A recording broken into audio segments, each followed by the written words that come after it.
Hello, I'm going to begin reading from the book of 1 Samuel, starting with chapter 5. Then the Philistines took the ark of God and brought it from Ebenezer to Ashdod. When the Philistines took the ark of God, they brought it into the house of Dagon and set it by Dagon. And when the people of Ashdod arose early in the morning, there was Dagon fallen on its face to the earth before the ark of the Lord. So they took Dagon and set it in its place again. And when they arose early the next morning, there was Dagon, fallen on its face to the ground before the ark of the Lord. The head of Dagon and both the palms of its hands were broken off on the threshold.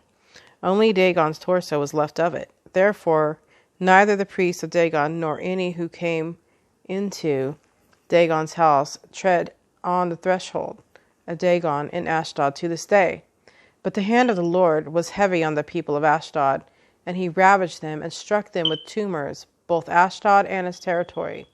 And when the men of Ashdod saw how it was, they said, "The ark of the God of Israel must not remain with us, for his hand is harsh toward us, and Dagon our God." Therefore they sent and gathered to themselves all the lords of the Philistines, and said, "What shall we do with the ark of the God of Israel?" And they answered, "Let the ark of the God of Israel be carried away to Gath." So they carried the ark of the God of Israel away. So it was, after they had carried it away, that the hand of the Lord was against the city with a very great destruction. And he struck the men of the city, both small and great, and tumors broke out on them. Therefore they sent the ark of God to Ekron. So it was, as the ark of God came to Ekron, that the Ekronites cried out, saying, "They have brought the ark of the God of Israel to us, to kill us and our people." So they sent and gathered together all the lords of the Philistines and said, "Send away the ark of the God of Israel, and let it go back to its own place, so that it does not kill us and or our people." For there was a deadly destruction throughout all the city. The hand of God was very heavy there. And the men who did not die were stricken with the tumors, and the cry of the city went up to heaven. Now the ark of the Lord was in the country of the Philistines 7 months, and the Philistines called for the priests and the diviners, saying, "What shall we do with the ark of the Lord? Tell us how we should send it to its place." So they said, "If you send away the ark of the God of Israel, do not send it empty, but by all means return it to him with a trespass offering. Then you will be healed, and it will be known to you why his hand is not removed from you." Then they said, "What is the trespass offering which we shall return to him?" They answered, 5 golden tumors and 5 golden rats, according to the number of the lords of the Philistines. For the same plague was on all of you and on your lords. Therefore you shall make images of your tumors and images of your rats that ravage the land, and you shall give glory to the God of Israel. Perhaps he will listen, or he will lighten his hand from you, from your gods, and from your land. Why then do you harden your hearts, as the Egyptians and Pharaoh hardened their hearts? When he did mighty things among them, did they not let the people go, that they might depart? Now therefore make a new cart, take 2 milk cows which have never been yoked, and hitch the cows to the cart, and take their calves home away from them. Then take the ark of the Lord, and set it on the cart, and put the articles of gold, which you are returning to him as a trespass offering, in a chest by its side. Then send it away, and let it go, and watch. If it goes up the road to its own territory, to Beth-shemesh, then he has done us this great evil. But if not, then we shall know that it is not his hand that struck us. It happened to us by chance. Then the men did so. They took 2 milk cows and hitched them to the cart, and shut up their calves at home. And they set the ark of the Lord on the cart, and the chest with the gold rats and the images of their tumors. Then the cows headed straight for the road to Beth-shemesh, and went along the highway, lowing as they went, and did not turn aside to the right hand or the left. And the lords of the Philistines went after them to the border of Beth-shemesh. Now the people of Beth-shemesh were reaping their wheat harvest in the valley, and they lifted their eyes and saw the ark, and rejoiced to see it.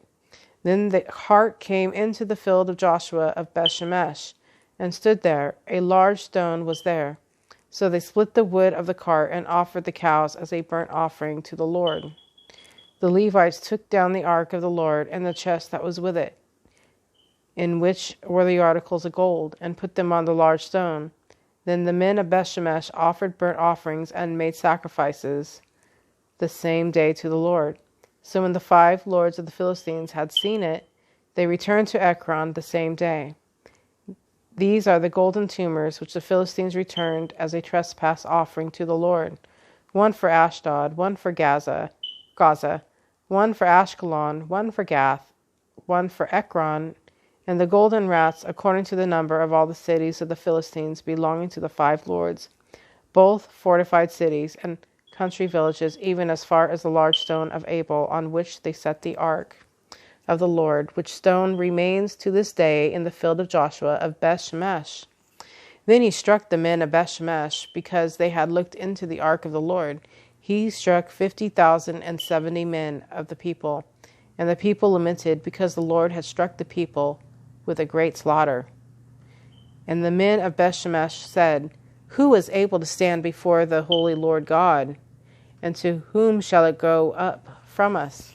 So they sent messengers to the inhabitants of Kirjath-jearim, saying, The Philistines have brought back the ark of the Lord. Come down and take it up with you. Then the men of Kirjath-jearim came and took the ark of the Lord, and brought it into the house of Abinadab on the hill, and consecrated Eleazar his son to keep the ark of the Lord. So it was that the ark remained in Kirjath-jearim a long time. It was there 20 years, and all the house of Israel lamented after the Lord.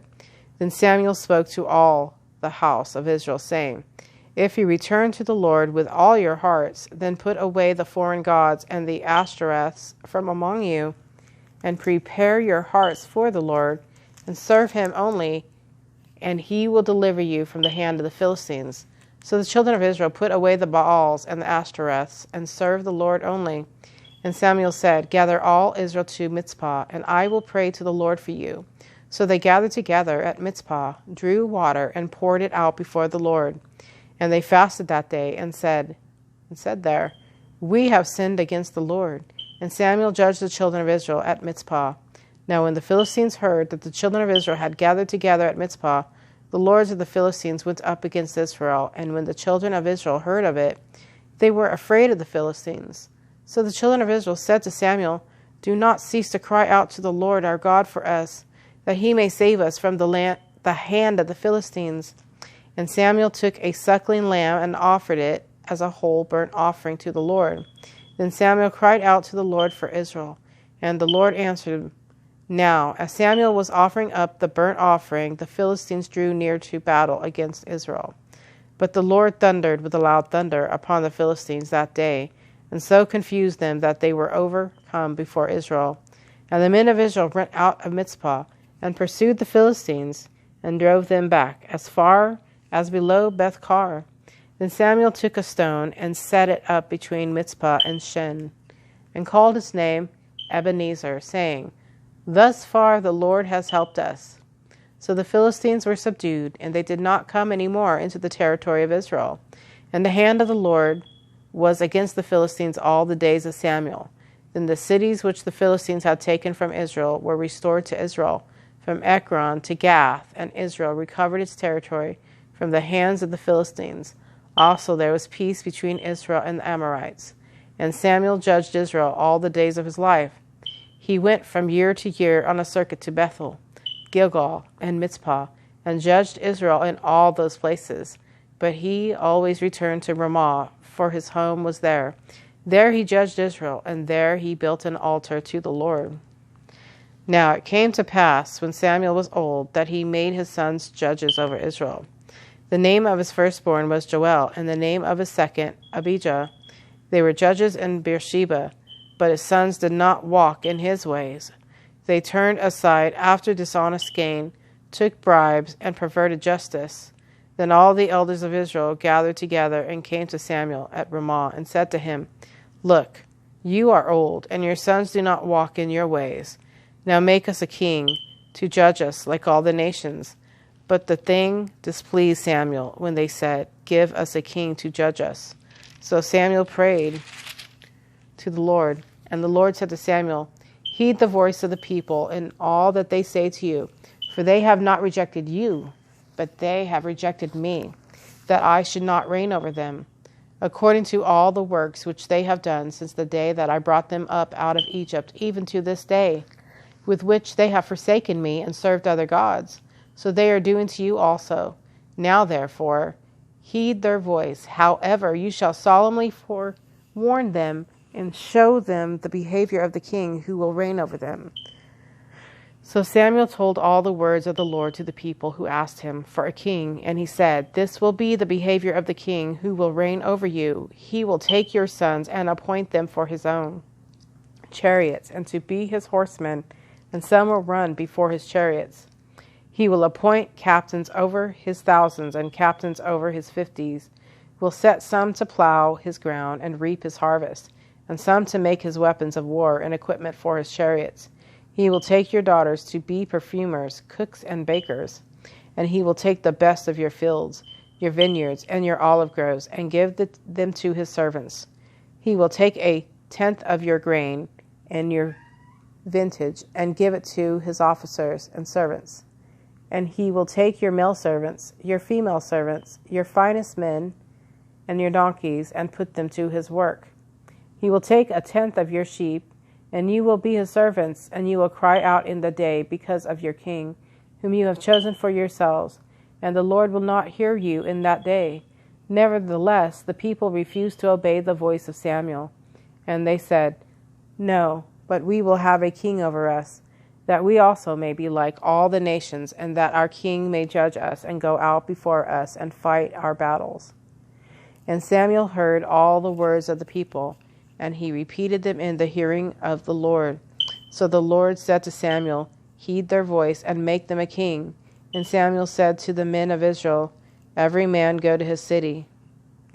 There was a man of Benjamin whose name was Kish, the son of Abiel, the son of Zeror, the son of Bechorath, the son of Aphiah, a Benjamite, a mighty man of power, and he had a choice and handsome son whose name was Saul. There was not a more handsome person than he among the children of Israel. From his shoulders upward he was taller than any of the people. Now the donkeys of Kish, Saul's father, were lost, and Kish said to his son Saul, "Please take one of the servants with you, and arise, go and look for the donkeys." So he passed through the mountains of Ephraim and through the land of Shalisha, but they did not find them. Then they passed through the land of Shaalim. They were not there. Then he passed through the land of the Benjamites, but they did not find them. When they had come to the land of Zuph, Saul said to his servant who was with him, "Come, let us return, lest my father cease caring about the donkeys and become worried about us."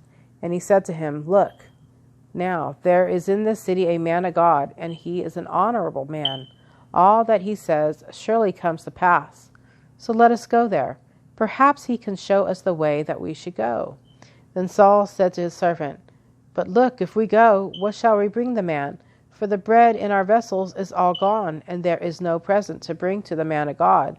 What do we have?" And the servant answered Saul again and said, "Look, I have here at hand 1/4 of a shekel of silver. I will give that to the man of God to tell us our way." Formerly in Israel, when a man went to inquire of God, he spoke thus, "Come, let us go to the seer." For he who is now called a prophet was formerly called a seer. Then Saul said to his servant, "Well said. Come, let us go."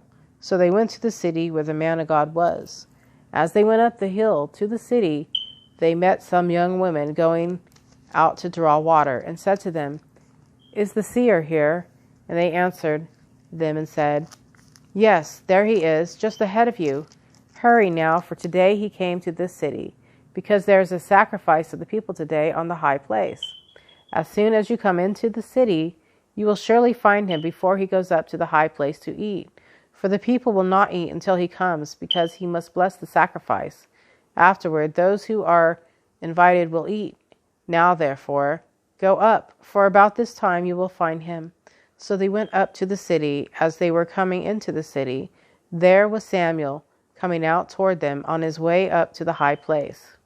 Now the Lord had told Samuel in his ear the day before Saul came, saying, "Tomorrow, about this time, I will send you a man from the land of Benjamin, and you shall anoint him commander over my people, Israel, that he may save my people from the hand of the Philistines. for I have looked upon my people, because their cry has come to me. So when Samuel saw Saul, the Lord said to him, There he is, the man of whom I spoke to you. This one shall reign over my people. Then Saul drew near to Samuel in the gate and said, Please tell me, where is the seer's house? Samuel answered Saul and said, I am the seer.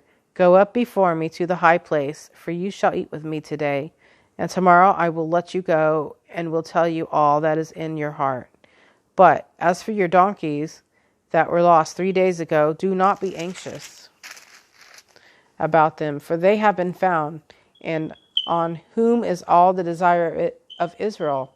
Is it not on you and on all your father's house? And Saul answered and said, Am I not a Benjamite, of the smallest of the tribes of Israel? And my family, the least of all the families of the tribe of Benjamin? Why then do you speak like this to me? Now Samuel took Saul and his servant and brought them into the hall and had them sit in the place of honor among those who were invited. There were about 30 persons, and Samuel said to the cook, Bring the portion which I gave you, of which I said to you, set it apart. So the cook took up the thigh with its upper part and set it before Saul. And Samuel said, Here it is, what was kept back. It was set apart for you. Eat, for until this time it has been kept for you, since I said I invited the people. So Saul ate with Samuel that day. When they had come down from the high place into the city, Samuel spoke with Saul on the top of the house. They arose early, and it was about the dawning of the day that Samuel called to Saul on the top of the house, saying, Get up, that I may send you on your way. And Saul arose, and both of them went outside, he and Samuel. As they were going down to the outskirts of the city, Samuel said to Saul, Tell the servant to go on ahead of us. And he went on, But you stand here while that I may announce to you the word of God. All right, that's the end of chapter 9. I'm going to stop right here. I'm getting a bit tired.